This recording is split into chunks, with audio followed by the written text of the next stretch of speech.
Cooking with তিস্তার চ্যানেলে আপনাদেরকে স্বাগত। আমি আজকে আপনাদের করে দেখাবো হোমমেড চিকেন তন্দুরি। তার জন্য আমি প্রথমে নিয়ে নিয়েছি 500 গ্রামের মতো চিকেন। আপনারা আপনাদের মতো নিয়ে নেবেন। এই চিকেনগুলোকে দেখুন আমি ছুরি দিয়ে ভালো করে কাট করে নিয়েছি, যাতে মশলাগুলো এর মধ্যে ভালোভাবে ঢোকে।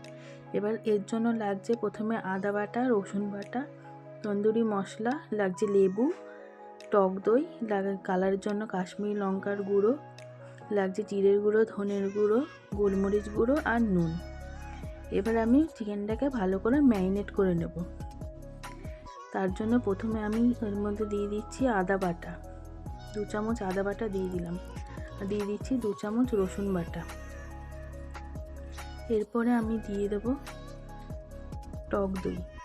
টক দই 2-3 চামচ দেবো, কারণ আপনারা আপনাদের মতো পরিমাণ মতোই দিয়ে দেবেন।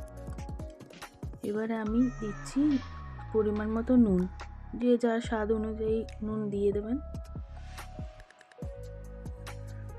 এবার আমি দিচ্ছি গোলমরিচের গুঁড়ো,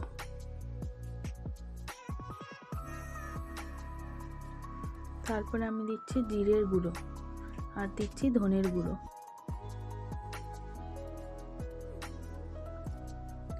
এবার কালারের জন্য আমি দিয়ে দিচ্ছি অনেকটা কাশ্মীরি লঙ্কার গুঁড়ো, কারণ আমি তো অন্য কালার দিচ্ছি না, কাশ্মীরি লঙ্কার গুঁড়োতেই কালার আসবে। এরপরে দিয়ে দিচ্ছি পরিমাণ মতো লেবু, আর দিয়ে দিচ্ছি তন্দুরি মশলা।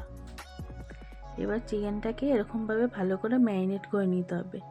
ভালো করে ম্যারিনেট না করে নিলে মাংসটার মধ্যে মশলাগুলো ঢুকবে না, আর খেতেও ভালো লাগবে না। তাই জন্য আমি ভালো করে এরকমভাবে ম্যারিনেট করে নিচ্ছি। আর যেগুলোতে মাংসগুলোকে, চিকেনগুলোকে আমি কাট করে নিচ্ছি, তার মধ্যে মধ্যে ভালো করে মশলাগুলোকে ঢুকিয়ে ম্যারিনেট করে নিতে হবে। এরকমভাবে মাংসটাকে ম্যারিনেট করে নিচ্ছি। দেখুন আমার ম্যারিনেট করা হয়ে গেছে চিকেনটাকে ভালোভাবে। এরকমভাবে ম্যারিনেট করলেই চিকেনের মধ্যে মশলাগুলো ঢুকবে, আর খেতেও খুব ভালো লাগবে। আর আমি সর্ষের তেলটা দেখাতে ভুলে গেছি, সর্ষের তেলটা দিয়ে আমি ওভারনাইট ফ্রিজে রেখে দিয়েছিলাম। এবার আমি প্যান বসিয়ে নিয়েছি, প্যানের মধ্যে বাটার দিয়ে দিচ্ছি। বাটারটা একটু গরম হয়ে গেলে আমি চিকেনগুলোকে আস্তে আস্তে করে দিয়ে দেবো। দেখুন এই চিকেনগুলোকে এরকমভাবে আমি দিয়ে দিচ্ছি।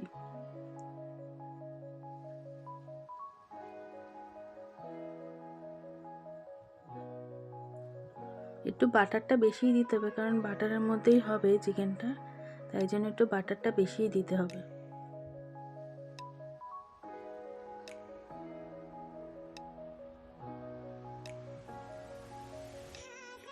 এরকমভাবে চিকেনগুলোকে দিয়ে আমি ঢাকনা দিয়ে ঢেকে দিচ্ছি কিছুক্ষণের জন্য। এই তন্দুরিটা আপনারা বাচ্চাদেরকেও দিতে পারেন, কারণ সেরকম মশলা নেই, তাই জন্য। এবার আমি দেখে নিচ্ছি যে হয়ে গেছে কিনা এক পিঠ। এবার দেখলাম হয়ে গেছে, তারপরে এরকমভাবে উল্টে দিচ্ছি। দেখুন এই পাশটা হয়ে এসছে, সুন্দর কালার এসছে, লাল লাল কালারের। এবার আমি ওরকমভাবে উল্টে দিয়ে এবার একটু বাটার দিয়ে দিচ্ছি ওপর থেকে। বাটার যত দেবেন তত ভেতরটা সফট হবে, খেতেও সুন্দর লাগে। এবার আমি আবার একটু ঢাকনা দিয়ে দিচ্ছি। এরপরে আমি এটার মধ্যে স্মোকি ফ্লেভার আনার জন্য কাঠকয়লাটাকে পুড়িয়ে নিয়েছি, আর একটা বাটির মধ্যে দেখুন কাঠকয়লাটা দিয়ে বাটার দিয়ে দিচ্ছি, দিয়ে আবার ঢাকনা দিয়ে দিলাম। তারপরে ঢাকনাটা খুলে আমি বাটিটাকে সরিয়ে নিচ্ছি। তারপরে দেখে নিলাম যে হয়ে গেছে কিনা। তারপরে দেখলাম আর একটু বাকি আছে, তাই জন্য এগুলোকে আর একটু উল্টে দিলাম। এবারে দেখুন মোটামুটি হয়ে এসছে এটাকে। এবার ঢাকনা দিয়ে এটাকে সরিয়ে নিচ্ছি।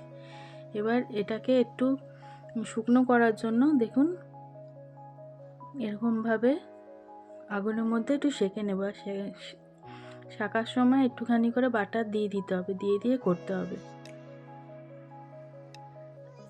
তারপরে এরকমভাবে উল্টে পাল্টে একটু পোড়া পোড়া হয়ে আসলে তখন নামিয়ে দিতে হবে।